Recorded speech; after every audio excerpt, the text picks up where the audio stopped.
नमस्कार, रुपाली कांबळी ब्लॉग्समध्ये तुमचे स्वागत आहे. आज आपण आलेलो आहे आळंदीला. म्हणजे देवाची आळंदी. या गावाला देवाची आळंदी म्हणतात, कारण पुण्यात अजून 2 आळंदी आहे. एक मातोबा आळंदी, दुसरी चोराची आळंदी. संत ज्ञानेश्वर महाराजांच्या स्पर्शाने पावन झालेले या तीर्थाचा इतिहास आहे.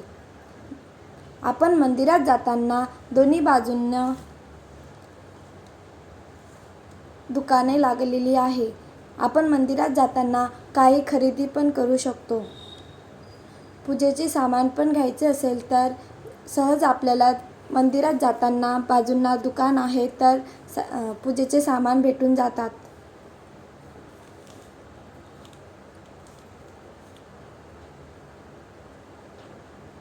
आणि पावन झालेल्या या तीर्थाचा इतिहास आहे.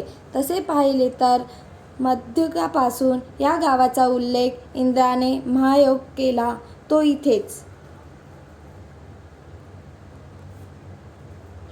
वारुणा, कनिका, अलंका, आनंद, सिद्धक्षेत्र. परंतु या गावाचे नाव संतांनी अलंकापुरी ठेवले. इथे वरीचे ठिकाण आहे. तिथे भाविक दर्शनासाठी येतात. ज्ञानोबा माऊलीची समाधी मंदिर किंवा इंद्रायणी नदीचा घाट. मंदिराकडे जाताना रस्त्याच्या कडेला वेगवेगळी दुकाने आहेत. ज्ञानेश्वर महाराजांनी 1218 साली जिवंत समाधी घेतली. वयाच्या 21व्या वर्षी त्या जागी सुंदरसं मंदिर 1570 किंवा 1540 मध्ये बांधले गेले असे म्हणतात. मंदिराच्या बाहेर गेलो तर इंद्रायणी नदीचा घाट लागतो.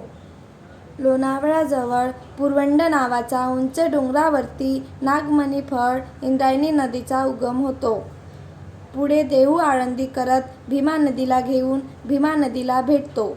आषाढी आणि कार्तिकी एकादशीला इंद्रायणी नदीचा घाट वारकऱ्यांच्या गर्दीने फुलून जातो. इथे आषाढी आणि कार्तिकीला मोठ्या प्रमाणात भाविक स्नानाकरिता येत असतात.